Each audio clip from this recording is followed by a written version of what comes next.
আসসালামু আলাইকুম প্রিয় দর্শক, আশা করি আপনারা সবাই ভালো আছেন আল্লাহর রহমতে। তো প্রতিদিনের মতো আজকে এটি খুবই গুরুত্বপূর্ণ আপডেট নিয়ে আসলাম। তো সেটি বাংলাদেশের জন্য খুবই গুরুত্বপূর্ণ আপডেট।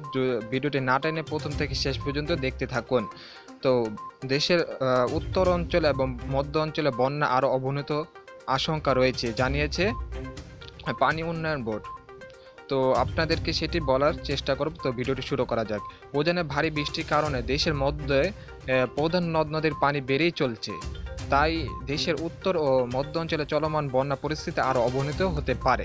রোববার 22 আগস্ট সকালে তথ্য অনুযায়ী দেশের 5টি নদীর পানি 8টি পয়েন্ট বিপদসীমার উপর দিয়ে প্রবাহিত হচ্ছে। রোববার বাংলাদেশে পানি উন্নয়ন বোর্ডের বন্যা পূর্বাভাস ও সতর্কীকরণ কেন্দ্র বৃষ্টিপাত ও নদ নদীর অবস্থা প্রতিবেদন এই তথ্য জানিয়েছে।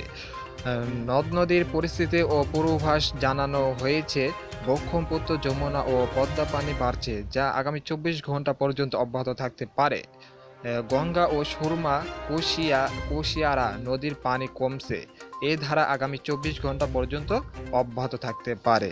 তো আগামী 24 ঘন্টা আরও বৃষ্টিপাতের সম্ভাবনা থাকছে। আগামী 24 থেকে 26, 27, 28 তারিখের মধ্যে আরও প্রবল বৃষ্টিপাতের সম্ভাবনা রয়েছে। তো এর কারণে উজানের ঢলের কারণ নদ নদীর পানি আবারও অব্যাহত থাকতে পারে।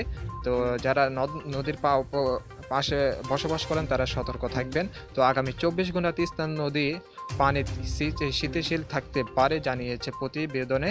আরও বলা হয়, আগামী 24 ঘন্টায় দেশের উত্তর অঞ্চলে কুড়িগ্রাম এবং মধ্য অঞ্চলে সিরাজগঞ্জ, পাবনা, কুষ্টিয়া, মানিকগঞ্জ, রাজবাড়ী, ফরিদপুর ও শরীয়তপুরের বন্যা পরিস্থিতি অবনত হতে পারে। আগামী 24 ঘন্টা যমুনা নদীর সিরাজগঞ্জে পয়েন্টে ও ধলেশ্বর নদী এলাসিন পয়েন্টে বিপদসীমা অতিক্রম করতে পারে বলেও প্রতিবেদনে উল্লেখ করা হয়। তো এই ছিল বন্যার খবর। তো ভিডিওটি ভালো লাগলে লাইক এবং শেয়ার করবেন। আর এইরকম ভিডিও পেতে আমাদের চ্যানেলটি অবশ্যই সাবস্ক্রাইব করে রাখুন। তো